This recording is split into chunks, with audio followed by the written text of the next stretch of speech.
Tom Cridland is a singer-songwriter, and when he started writing songs, he recorded over 100 of them and then played a gig in all 48 continental U.S. states. Well, Tom's original music then caught the attention of the legendary Philadelphia soul band, the Stylistics, who invited him to perform his songs with them on their 2021 UK tour. Now, Tom's latest single, I Want to Be Home Alone, is a collaboration with longtime Elton John guitarist Davey Johnstone. And not only that, Tom's greatest music of all time podcast even features candid conversations with his esteemed guest about pop culture, current affairs, and the music that means the most to them. Episodes have featured Annie Lennox, Dionne Warwick, even Chance the Rapper, the legendary Smokey Robinson, Kevin Bacon, Sir Cliff Richard, even Steve Perry of Journey. So you get it by now that Tom Cridland is becoming a pop culture icon himself. And Tom also designs clothing that lasts longer and be treasured, which we'll talk about in a minute. So without further ado, let's welcome the singer, the songwriter, the host, and the fashion designer extraordinaire, the one and the only, Tom Cridland. Welcome to the show. Oh, thank you. I don't know how I could thank you enough for such a wonderful introduction. Well, I want to know right off the bat, Tom, what drives you to be multi-talented? Well, I'm a jack of all trades, master of none. I get easily distracted by different things, whether it be fashion designs that I like or records that I love the sound of. And these wonderful bits of art give me the overwhelming urge to make my own art. And so, I'm inspired, whether it's in fashion or whether it's in music, by other people, and, particularly by some of the guests that I've had on my Greatest Music of All Time podcast. I've had wonderful musicians like Smokey Robinson or Annie Lennox on the show. But I've had people from all walks of life, actresses like Rose McGowan and Christina Hendricks. Kevin Bacon has been on, Dionne Warwick. I don't know, I pinch myself sometimes. So that's hugely inspiring. And I'd say that, beyond anything else, having these conversations with people that are so engaging and enjoyable and fascinating, that really keeps me going. I mean, to think that on the podcast, I conducted the final interview ever with the late, great Chick Corea. I mean, that's not something that I deserved to have the opportunity to do.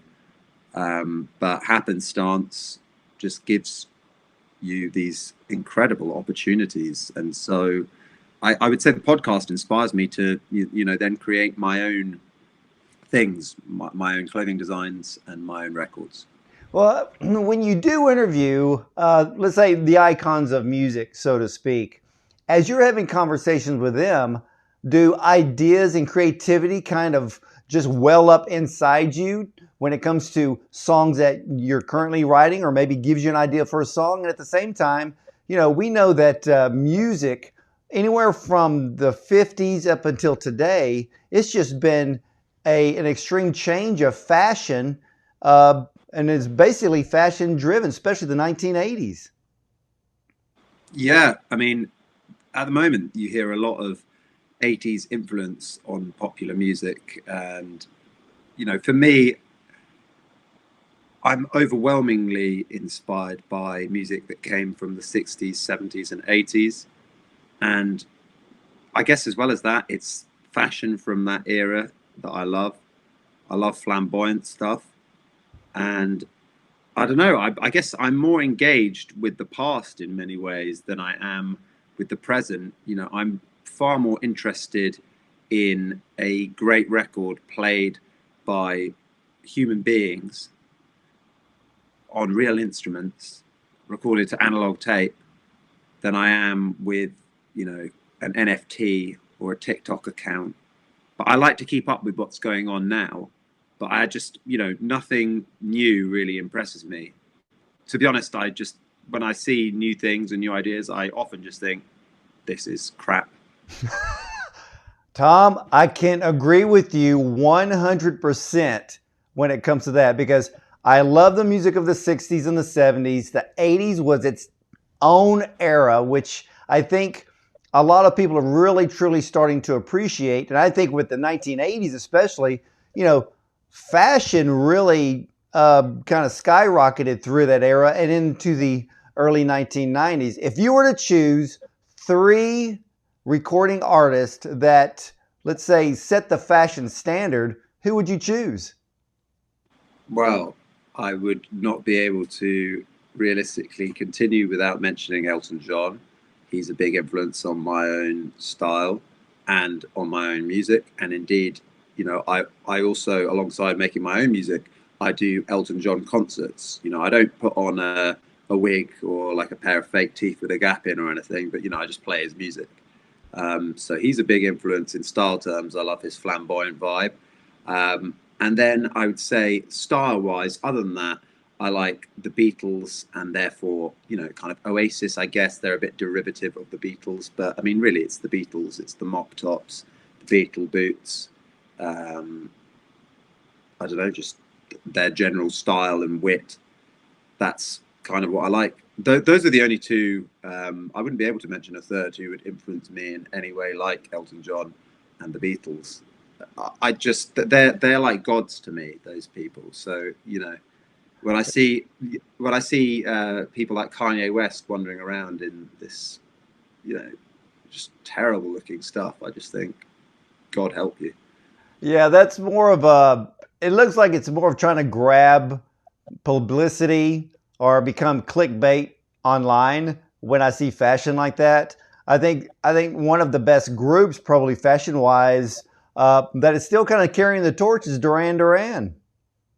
Yeah, they were always huge fashion icons, and their records. I mean, I love the song "Ordinary World" by Duran Duran. That's probably my favorite track of theirs. But yeah, they made so many good records, particularly in the 1980s. Well, let's talk about your backstory, because I understand that you had a very serious addiction problem. Can you tell us a bit about your story?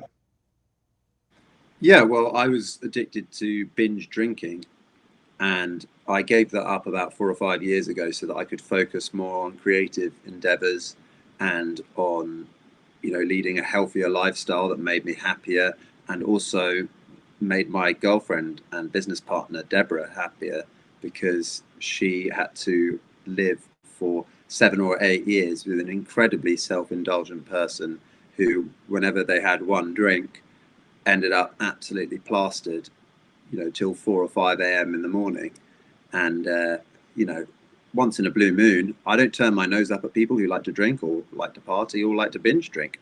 I don't think that's right. And I had many great times engaging in such activities. But at the end of the day, once in a while, maybe, for it to turn into a big bender is okay.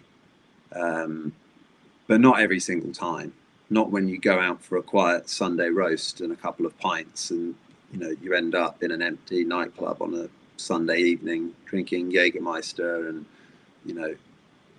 being sick in Domino's afterwards. It's just not enjoyable anymore. So that was the extent of my addiction.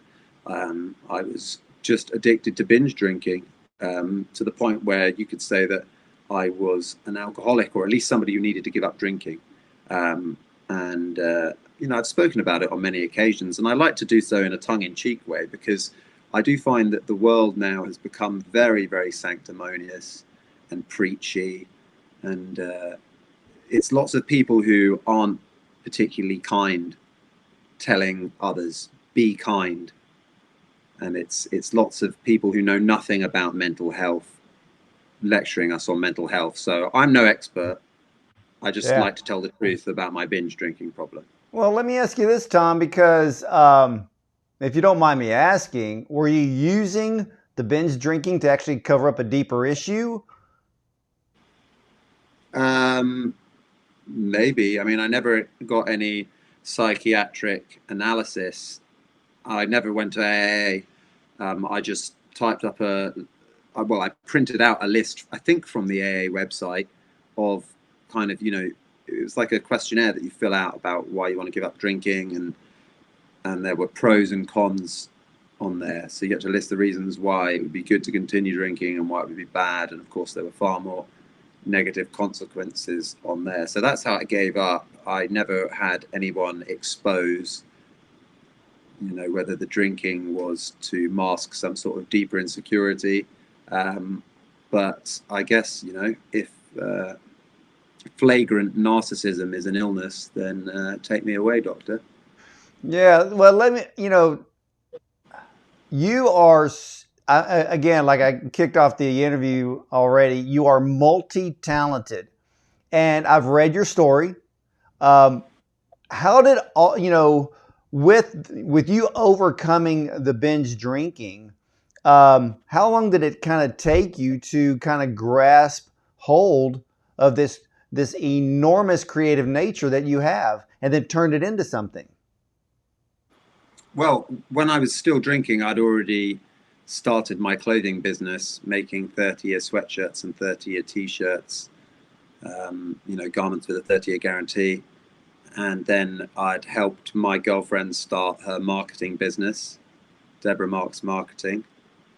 So we had projects. I did work hard, but I just, you know, didn't work as hard as I could have. And I channeled creativity into throwing parties, meeting up with friends, and getting drunk and going to karaoke bars and listening to lots of records. You know, I was still very passionate. It's not like I was a totally different person. I just like poured a lot more alcohol into my body. So I was fatter. I kept up later nights, and I felt like, well, I felt very, very bad in the mornings. But that, you know, that was the ultimate difference. So since then, when I gave up drinking, I became very, very manic about everything that I was doing. You know, hence writing and recording 100 songs. At one stage in my band, I was a drummer, but of course I'm not musically trained, and I didn't start singing or playing till I was 27 when I gave up alcohol. So I was very conscious of the fact I've got so much catching up to do. So at one stage, you know, I was doing like 6 hours of drum practice a day on top of work. You know, and I was doing vocal exercises every morning, and then at another stage, I thought I was going to learn every single instrument under the sun. So I'd rotate. I'd do bass guitar. I'd do piano. I'd do drum practice. I'd do vocal exercises. Then I'd do other work. And I just didn't give myself a chance to rest. So that's the other thing.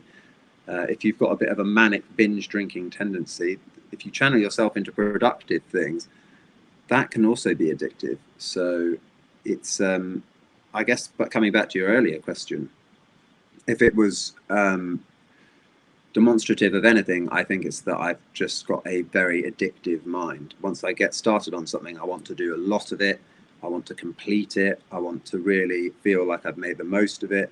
And I think that can be a real problem. Yeah, it almost sounds a little bit of Michael Jackson. He's, you know, because he was very, I mean, he never stopped, literally never stopped. And like he had said in previous interviews when he was alive, was the fact that the beat never left his head. And sometimes it really kind of drove him crazy, but he always pushed for perfection, from the music to concert setups and choreographing all of that together. So yeah, I can kind of understand that. And I understand that with your recovery, you mentioned in past interviews that Elton John's songs helped you to recover. How's that?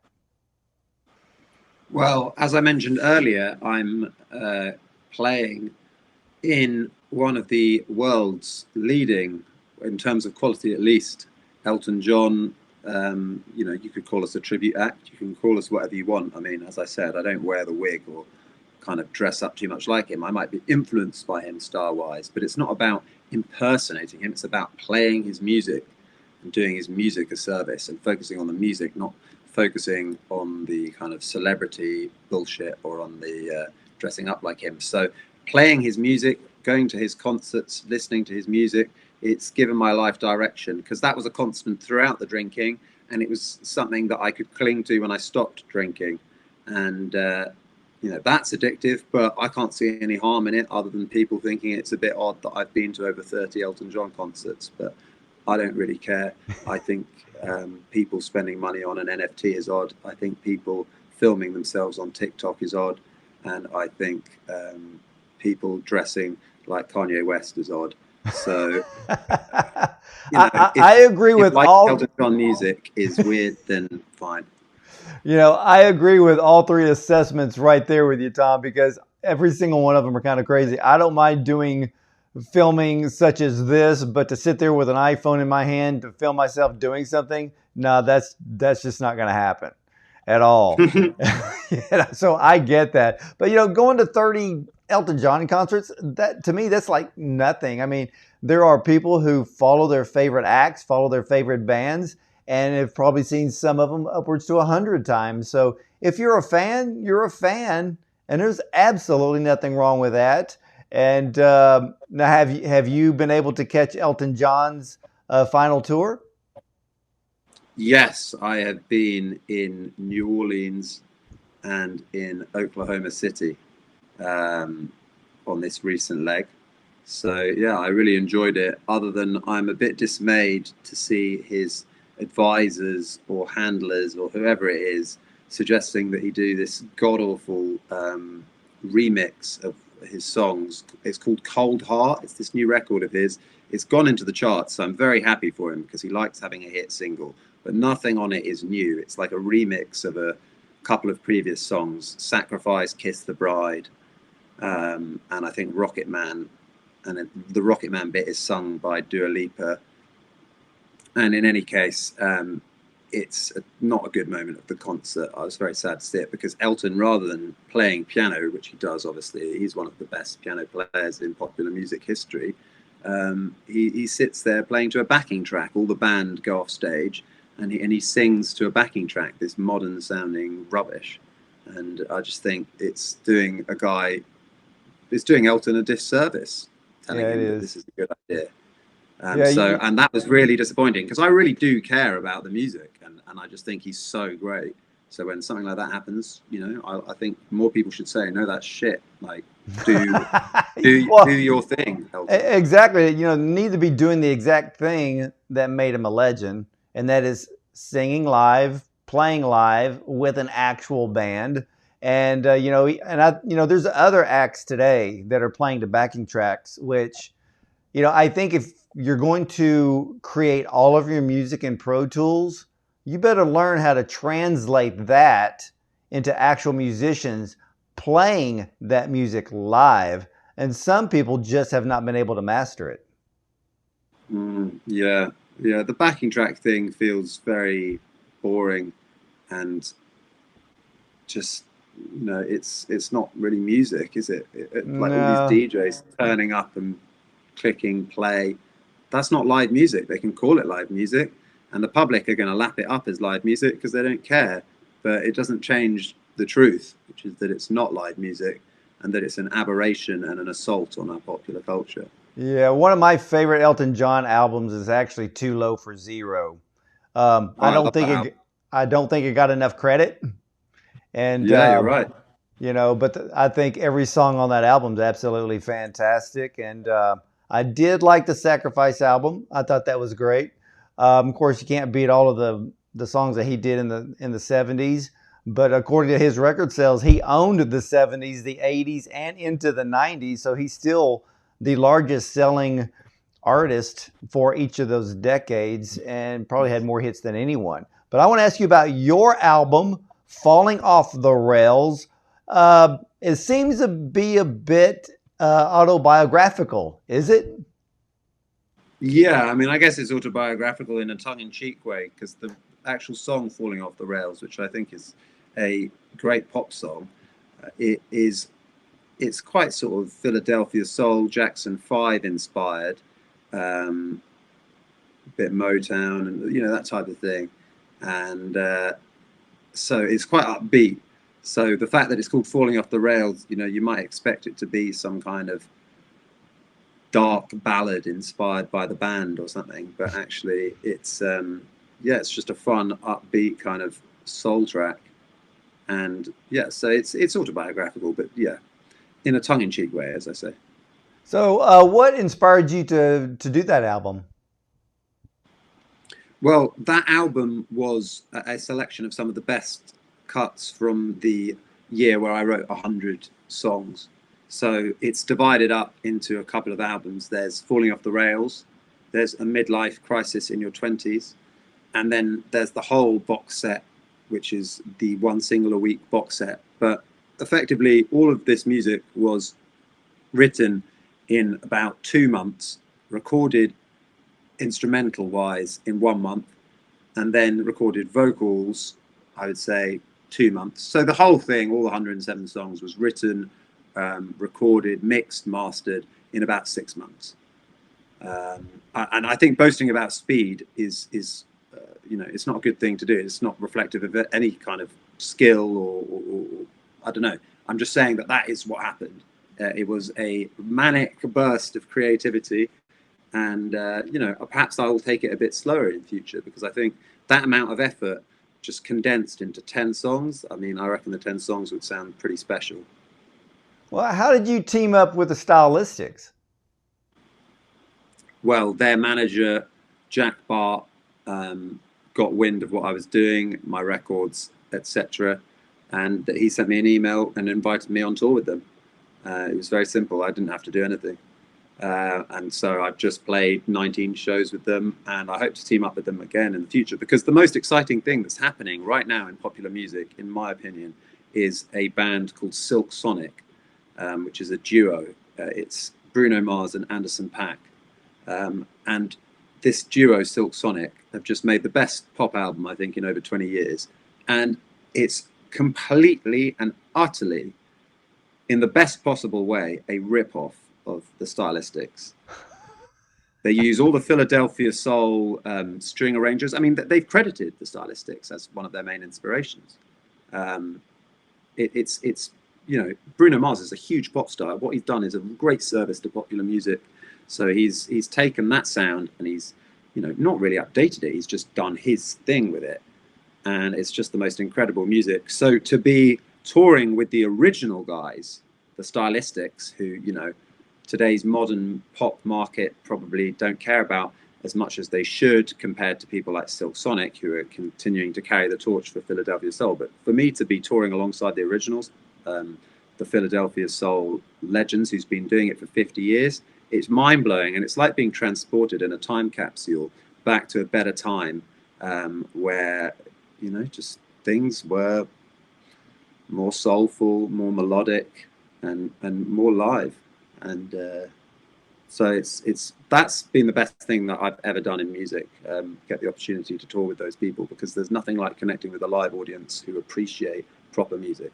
So what did you learn by being on tour with the Stylistics? I learned that touring is not particularly a glamorous endeavor. It's a job like any other. I learned that the best thing about music is not the people on stage or what they're playing, but it is the people in the crowd and how responsive they are. That is the thing that makes music worth doing for me. And I just learned as well, beyond anything else, how great the Stylistics back catalogue is. It's not just You Make Me Feel Brand New or You Are Everything. They have so many good records, so well written, so well produced. The arrangements by Tom Bell are just astonishing. Their vocals are incredible. Their current lead singer, Bo Barrington Henderson, was just unbelievable. It was incredible to watch him every night. And the sort of MC of the group, the guy doing all the announcements, who's been in the Stylistics for over 50 years, Herb Morrell, he had a lot of swagger, and I felt like just watching him every night was a privilege to see how he interacted with the crowd. Yeah, it's I've talked to a lot of recording artists, and I think the number one thing that drives them is just that energy you get from a live audience. Absolutely. Without the live audience being responsive, there's almost no point to it. But with that, it just makes the whole thing come alive. I mean, some people are music intellectuals and, real nerds who care a lot about their scales and reading music, and they're far more talented than I will ever be. But I just like playing pop music to crowds. I like the buzz of it. that's why I want to do it, I think. Yeah, and and I'm so glad that all of the bands out there and the recording artists are finally getting back on tour. Now, with the UK tour that you did with the Stylistics in 2021, how were y'all able to pull that off during the pandemic? Well, I mean, I was kind of suspicious that something would get cancelled. But I mean, at that stage, people were allowed to have concerts, and people turned up. And really, I think if people were worried about getting sick, they stayed at home. Yeah, very much so. Well, let me ask you about your podcast, because I think the name is absolutely fantastic. The greatest music of all time. I mean, the moment that you see the name of the podcast, you want to click on it and just find out what it's all about. How did you get it started? Well, thank you very much for your kind words about the name. So I started it about 3 years ago in terms of filming, but I released the first episodes in 2020. And it was just an idea as to how I would be able to meet some of my heroes. And I think the greatest music of all time name was a great stroke of genius, a rare stroke of genius. But that is why people agreed to be on it, because they wanted to come on a show called Greatest Music of All Time, particularly when I was telling these people, and rightly so, that they were the greatest musicians of all time.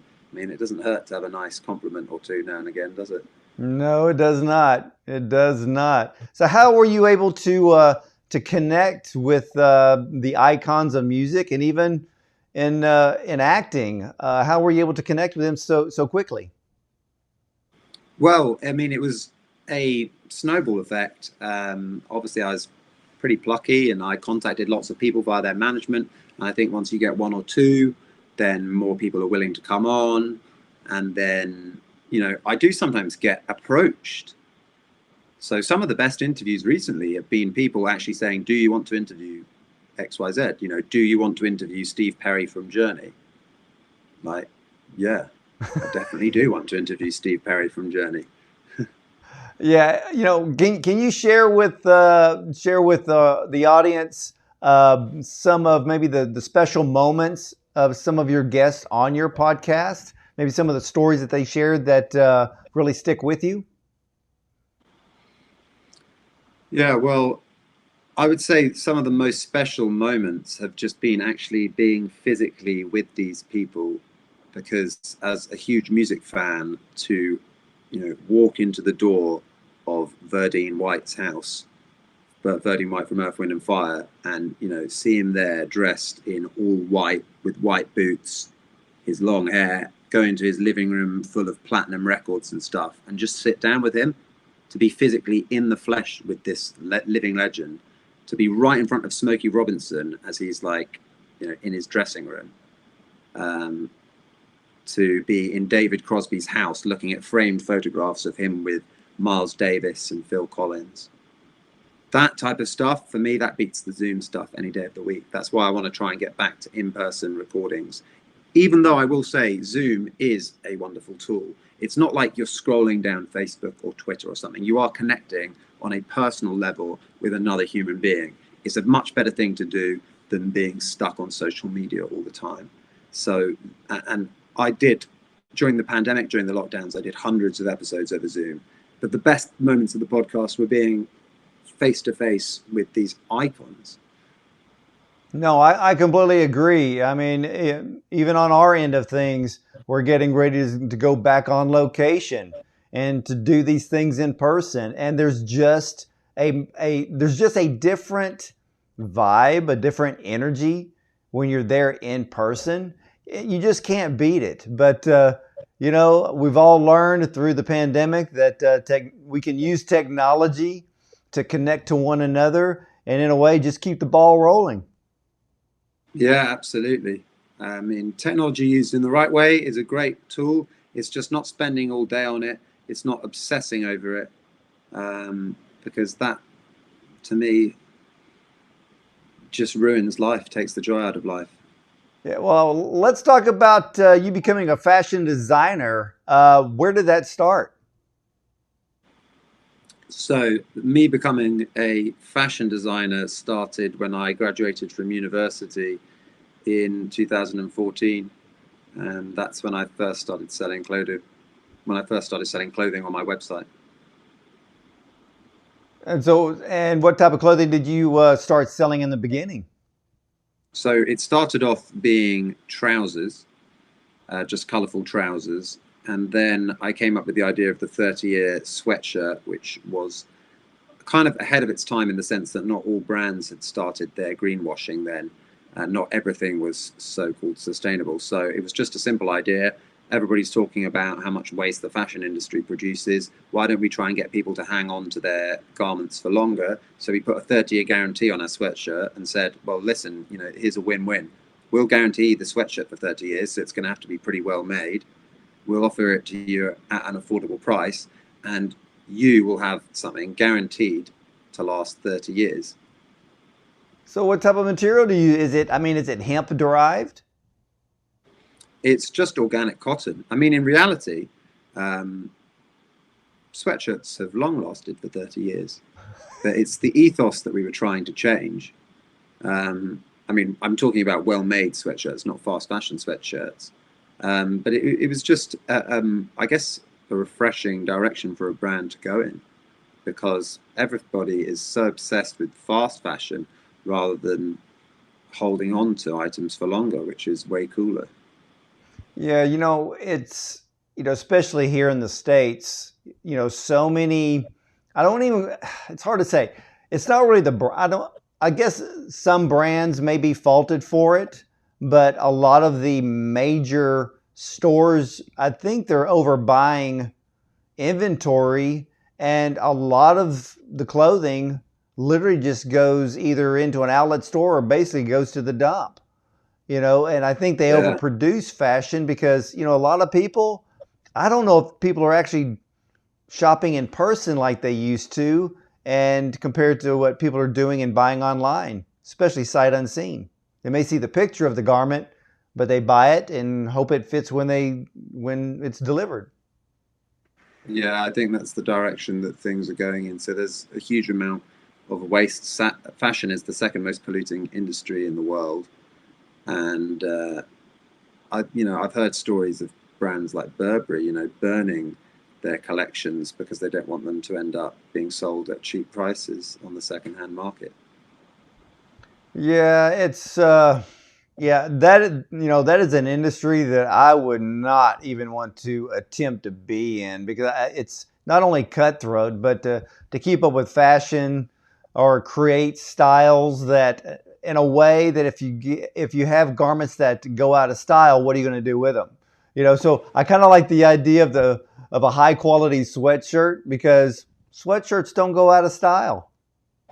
Yeah, very true. I mean, that was the ethos behind the brand. It was meant to just be timeless kind of wardrobe staples. But then again, since this fashion brand got started, I've had people copying the name, I've had people copying the concept, I've had all sorts of challenges, and I've tried to stay independent and do it the right way. So, yeah, I mean, the thing is, I will have more innovations on the fashion front coming up later this year, because you've got to keep driving forward in the midst of all these challenges. And it's been the saving grace of staying independent has been the customers. And, we Well, have to deal with customers very personally, because we're making that pledge to them that their garments are going to last for 30 years. So whenever anything goes wrong, we really try and do our best. But we're a small team. I mean, these are kind of my values, like independent, non-corporate, not homogenized. I'm not saying that I wouldn't turn down some kind of big deal. yeah. I'm not pretending to be doing this on as a philanthropist, but I definitely like the ethos, the underlying ethos of things, to be actually based on something that's not just kind of fabricated.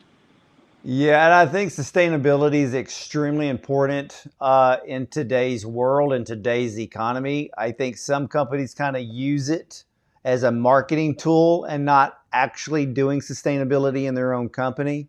But, there's a bunch of pluses when it comes to being an independent like yourself and focus on doing the very best with what you've got. And hey, if a big company comes along, it doesn't mean you're selling out.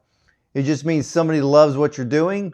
And if you can retain some sort of control, you can just keep making it better and even on a much larger scale for more people. Yeah, absolutely. You're right. And yeah, I'm glad that we're on the same page when it comes to fashion. Yeah. You're probably a lot more fashionable than I'll ever be, but I do love looking at the different styles. Especially when it comes to men's fashion, I like to see what's out there. But what is next for Tom Cridland? So I've got a few things in the pipeline. I've got this Elton John project that I'm working on, playing his music because I want to continue spreading that wonderful music once Elton retires from the live scene. And most of the people doing Elton John tribute acts aren't very music focused. They're more focused on kind of dressing up like him, which I don't know. I don't think that's very important to continue doing. I think it's his music that makes him one of the greatest artists in the history of pop music. I've got some original music of my own coming out. And I've got a new clothing project coming up this year. I've got a new book coming out this year about giving up alcohol called Whiskey Dick, Volume 1. So I've got a few things that I'm working on. And of course, new episodes of the Greatest Music of All Time podcast. Well, let me ask you this because I'll be interested in reading the book, and you'll have to come back and share that book with all of us. But I want to ask you, which Elton John song is your absolute favorite? Probably, I guess that's why they call it the blues. You can't go wrong there. Wow. And that was a great album.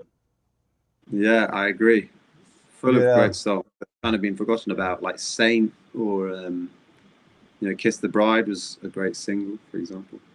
Oh, yeah. I mean, Kiss the Bride, I think I'm trying to remember if it was was it the first song on side B of the album? Because I have the vinyl, so I'm trying to remember the song order, but I think that was on the flip side of the album. And for me, they never played that song enough on the radio. It was, I mean, it's an in-your-face song, and to me, it should have probably been the number one hit. But if I remember correctly, was it "I'm Still Standing"? Was that on Too Low for Zero? Yeah, that became a much bigger record, and he still plays that live, of course, now. So. Yeah, and but yeah, Elton just keeps it up. But no, I agree with the backing tracks. Elton, if you're watching or listening, you got to dump the backing tracks. We love you, man. Yeah. Just keep it live. You've got the best band, the best musicians behind you. Use them. Use them. Yeah, 100%. Hey, Tom, I want to thank you so much for your time today. Thank you so much, Ward. I really appreciate it. I loved speaking to you, and I am very grateful for your thoughtful questions. You're very, very welcome. And ladies and gentlemen, I encourage you to head over to tomcridland.com to check out his music, his clothing, and his podcast, The Greatest Music of All Time. You can find it on Spotify. You can find it on iTunes. You can't miss it. And let me tell you something. When you go down the list of episodes, you are going to be amazed of the absolute icons and legends of music, even acting, that Tom has interacted with. And I can guarantee you this, you're going to enjoy every single episode. So start downloading The Greatest Music of All Time. And ladies and gentlemen, I hope you, my viewers and listeners, have had the greatest time of all with Tom Cridland and myself. And again, Tom, thank you for honoring us with your time and presence today. No, thank you. It was a real pleasure. All right, ladies and gentlemen, stay tuned because I'll be right back after this.